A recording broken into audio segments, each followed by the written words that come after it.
Subscribe करें हमारे YouTube channel साधना gold को और पाएं वीडियो सबसे पहले। और हाँ, बेल आइकन दबाना ना भूलें।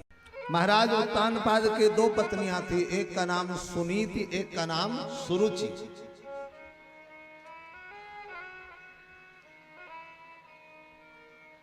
सुनीत का मतलब जिसकी नीति सुंदर हो, जिसका स्वभाव सुंदर हो, जिसका आचार विचार सुंदर हो, जिसका खान पान सुंदर हो, जिसकी बोली बाणी सुंदर हो, अर्थात सुंदर नीत को धारण करने वाला सुरुचि, जो केवल अपने रुचि में, अपने सुख में, अपनी संतुष्टि में, अपनी प्रसन्नता में सबकी प्रसन्नता, सबका सुख और सबको प्रसन्न देखता हो।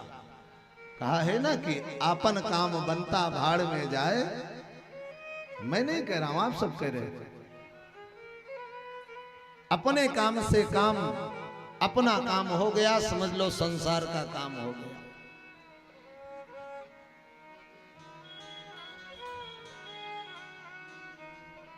महाराज उत्तानपाद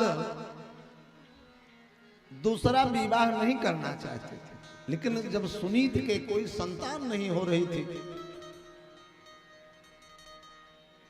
तो सुनीत ने कहा कि महाराज वंश की वृद्धि होगी, इसलिए कृपा कर एक विवाह और कर लीजिए।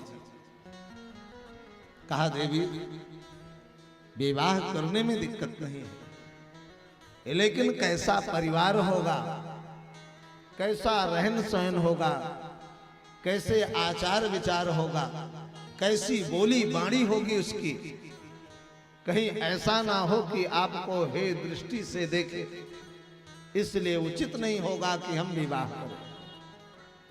लेकिन महारानी सुनीत ने कहा कि प्रभु, वंश की प्राप्ति तो होगी। कल आपको बताया कि बालहट, त्रियाहट, राजहट और योगहट बड़े खतरनाक होते हैं। महारानी सुनीत ने कहा कि अगर आप विवाह नहीं करोगे तो मैं अन्न जल त्याग दूंगी। सब हट किया। महाराज ने सुरुचि से विवाह किया।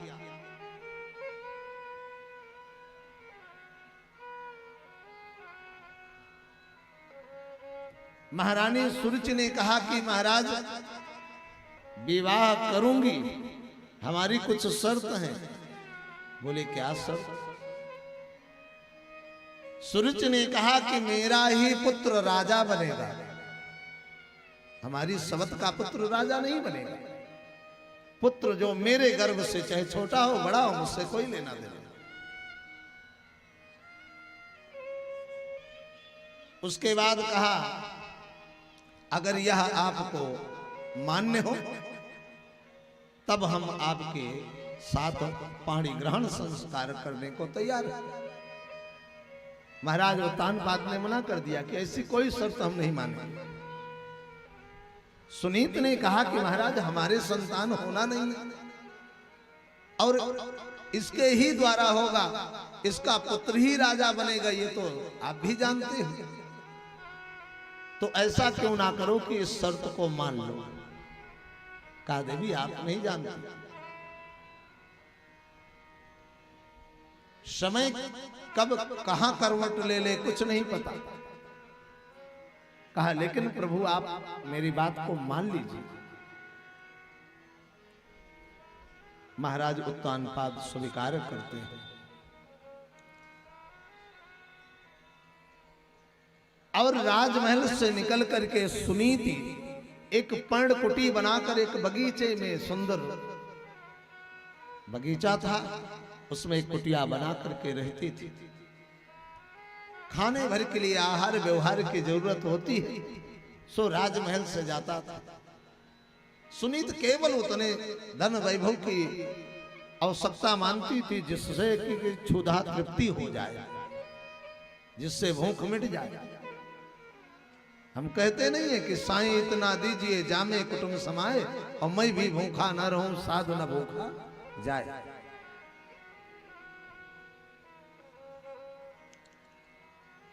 एक दिन महाराज शिकार खेल के आ रहे थे, सुनीत के कुटिया में गए, रात्रि भर वहां रहे, ठाकुर जी के पाव किए, वह भी गर्भवती हुई और उधर सुरुच भी गर्भवती हो गई, दोनों को गर्भ रह गया।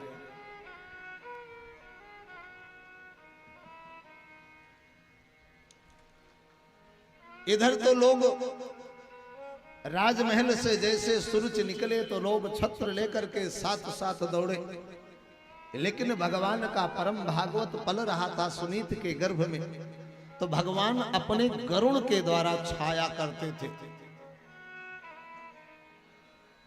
जिसका कोई नहीं होता उसके परमात्मा सहयोगी होते हैं।